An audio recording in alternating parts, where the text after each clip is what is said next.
Assalamualaikum warahmatullahi wabarakatuh. Perkenalkan, nama saya Endah Wahyu Wulandari dari Prodi Pendidikan Fisika Fakultas Ilmu Tarbiyah dan Keguruan Universitas UIN Sunan Kalijaga. Di sini saya akan menjelaskan beberapa hal mengenai COVID-19.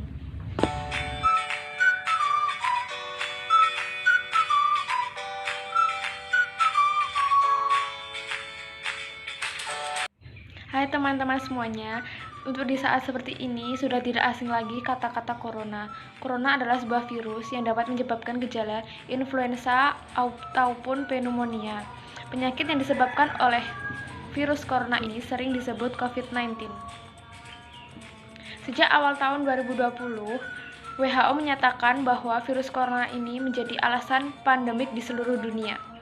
Virus ini pertama kali ditemukan di daerah Wuhan, Cina, dan dalam beberapa bulan saja corona ini dapat menyebar ke seluruh dunia. Lalu bagaimana sih corona bisa masuk ke Indonesia? Kronologi awalnya corona dapat masuk ke Indonesia dikarenakan oleh kasus pertama yang sempat melakukan kontak fisik kepada warga negara asing asal Jepang. Disusul kasus kedua, yaitu ibu dari kasus pertama. Lalu setelahnya banyak sekali kabar corona ini sudah menyebar ke beberapa orang dan beberapa wilayah di Indonesia. Dan saat ini angka tertinggi penderita COVID-19 di Indonesia per Selasa tanggal 24 November 2020 sebanyak 506.302 positif, 425.313 sembuh, dan 16.111 meninggal dunia. Dikarenakan virus corona mulai menyebar ke beberapa wilayah di Indonesia, maka mau tidak mau pemerintah Indonesia harus melakukan upaya dan membuat kebijakan baru untuk menanggulangi penyebaran virus corona. Berikut akan saya tampilkan beberapa kebijakan pemerintah untuk menanggulangi pencegahan virus corona yang ada di Indonesia ini.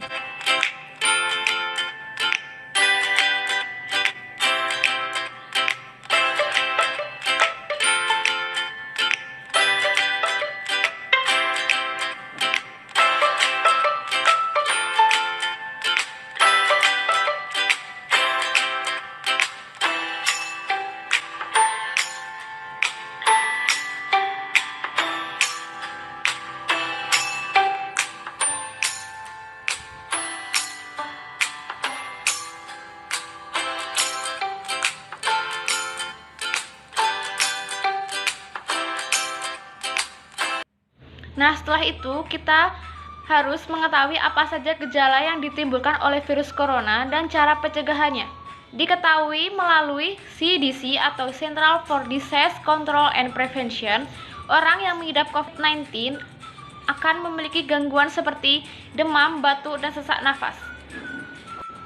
Saya yakin kita semua pasti tidak ada yang ingin terkena virus corona ini.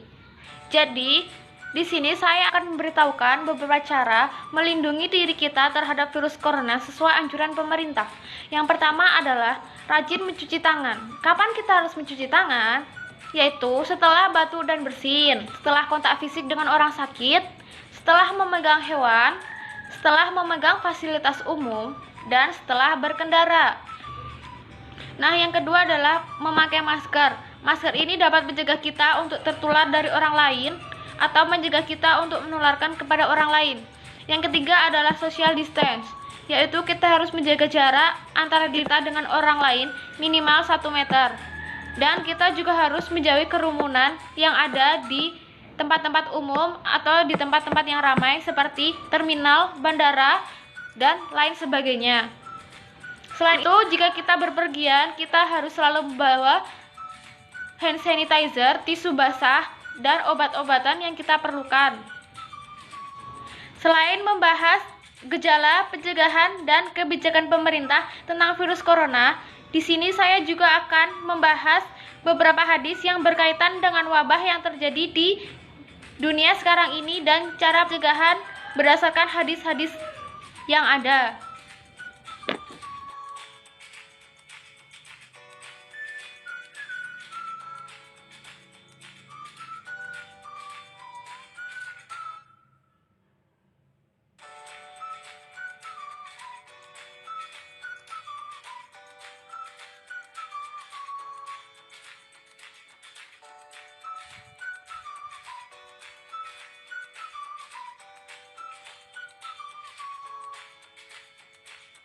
Demikian beberapa informasi yang dapat saya berikan terkait virus corona dan hadis-hadis tersebut. Semoga informasi yang saya berikan dapat bermanfaat bagi kita semua. Dan tak kalah penting, kita harus selalu meminta kepada Allah, berdoa kepada Allah agar kita, keluarga kita, saudara kita, dan orang yang kita sayangi selalu dilindungi olehnya dari segala macam penyakit dan bahaya. Sekian video dari saya. Kurang lebihnya mohon maaf. Wassalamualaikum warahmatullahi wabarakatuh.